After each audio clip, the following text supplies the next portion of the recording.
Hi, this week's Torah portion is Mishpatim. Begins with Exodus chapter 21 and goes through chapter 24.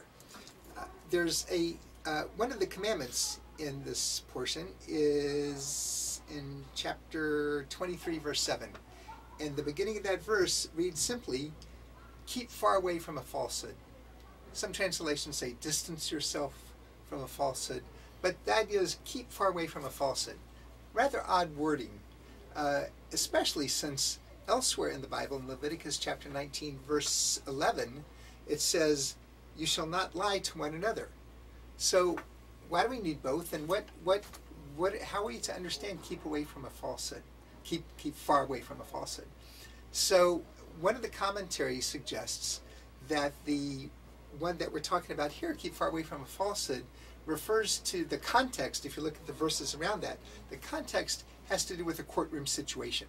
And there are a number of examples where the classical sources bring cases of how far we have to go that there's not even a smidgen of a suggestion of a falsehood, even if it's not technically not a falsehood. So that's what that verse is about in our portion. The one later on in Leviticus refers more to the situation that usually we would talk about, and that is plain out lying to someone else.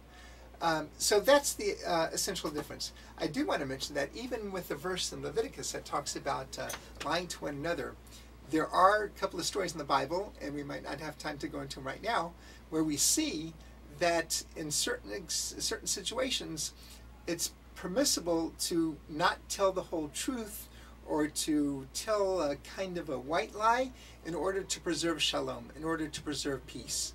Obviously, we have to be aware of how far you stretch that, but you have two absolute values in Judaism. You have honesty and you have sensitivity to another person.